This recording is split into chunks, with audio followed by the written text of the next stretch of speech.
अगर आप इजाजत हो सकते हैं। सर्वप्रथम डॉक्टर भीमराव अम्बेडकर के चरणों में नमन।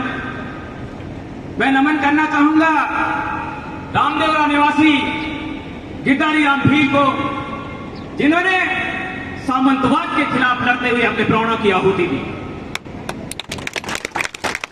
सम्मानित मंच और दूर दराज से पधारे हुए बाबा साहब के अनुयायियों, माताओं बहनों, मेरे युवा साथियों, देखिए हम मन से बातें करते हैं कि बाबा साहब ने हमें अधिकार दिए कि हमें बोलना चाहिए। हमारी भी इच्छा होती है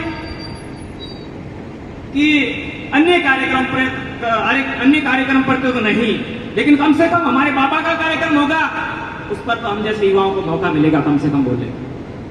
लेकिन नहीं, लंबा हो जाएगा कार्यक्रम। अरे जब इतनी देर लंबा नहीं हुआ तो 10 मिनट और क्या लंबा हो जाएगा? क्या हमें बोलने का मौका मिलना चाहिए या नहीं? मिलना चाहिए। अगर आज मैं चुप रहूंगा तो मेरी पहचान बुरा मान जाएगी, मेरी शिक्षा बुरा मान जाएगी कि मैंने उसे यह सिखाया है कि जहां कहीं अन्याय हो वहां पर बोलना चाहिए। हमसे सहन नहीं होता। क्यों नहीं होता? कुछ भी गलत हो, बाबा साहब ने कहा था कि अगर आप किसी गलत का विरोध नहीं करते हो तो गलत करने वाले के जितने हकदार होते हैं उस गलत का। मुझसे रहा नहीं गया, आवेश ज्यादा है, युवा हूं, थोड़ा बोल सकता हूं, शरीर में कंपी भी हो सकती है, लेकिन अगर मेरी बात बुरी लगे मंच पर ही मेरे को बोल देना कि तूने गलत बोला है।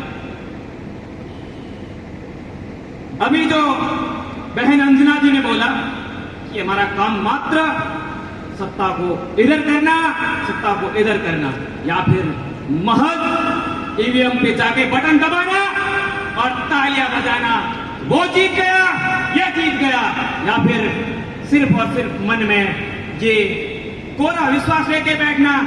अब तो मंत्री जी हमारे हैं, हमारा काम होगा, अब तो सरकार हमारी है, हमारा काम होगा, लेकिन 5 साल कुछ नहीं मिलता। हम इधर भटकते हैं तो कहते हैं तुम दोस्त के आदमी हो, इधर जाते हैं तो कहते हैं तुम उसके आदमी हो। काम दोनों तरफ नहीं होता है। हम जैसे थे वैसे के वैसे रह जाते हैं। तब तक आखिर कब तक सहन करेंगे? हमारी आने वाली नस्लें हमें कोसेगी, बोलेगी कि तुम पढ़ लिए, लिख लिए, लेकिन तुमने हमारे लिए कुछ नहीं किया।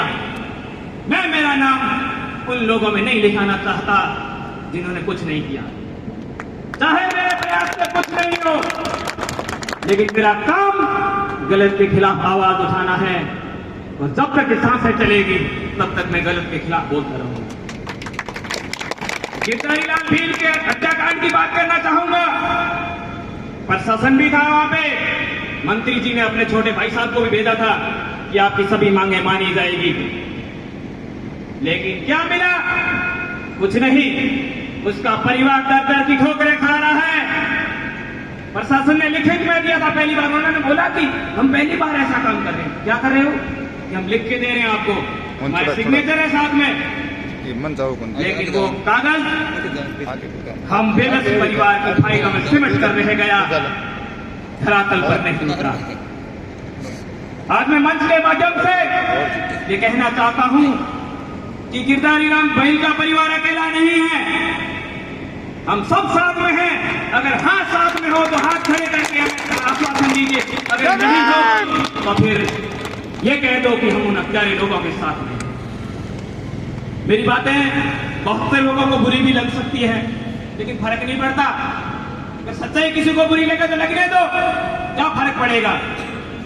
हम कल भी गलत के खिलाफ थे, आज भी गलत के खिलाफ हैं और आगे भी रहेंगे। आप सबका आशीर्वाद और साथ हमेशा इस तरह अगर मिलता रहा तो हम 2 झंडों के अलावा किसी झंडे के गुलाम नहीं रहेंगे। पहला झंडा है भारत का तिरंगा, जिसके लिए मरने के लिए तैयार है। दूसरा झंडा है ये नीला डॉक्टर भीमराव अम्बेडकर का झंडा। इसके अलावा किसी झंडे के बुनियाद नहीं है। अरे सब पलटते आए हैं, हम भी पलट देंगे। कल ये था, परसों ये हो जाएगा। क्या फर्क पड़ता है झंडे बदलने से? अब हम सिर्फ और सिर्फ वोट देने की मशीनें नहीं बनेंगे, बल्कि वो बनेंगे जो तय करता है कि हमारा समाज किस दिशा में जाएगा, शासन किस दिशा में जाएगा। यानी कि राजनीति में जिस तरह से हमारी बड़ी बहन संजना जी और अंजना जी हैं, उस तरह हम भी इस तरह आपकी बेबाक आवाज बनकर इस पोखरण जैसी नगरी में, पिछड़े इलाके में, मैं तो नहीं कहता इसलिए पिछड़ा इलाका है, लेकिन लोगों की मान्यता है, इंकलाब की आवाज को बुलंद करते रहेंगे। इंकलाब जिंदाबाद, जय भीम, लाल सलाम।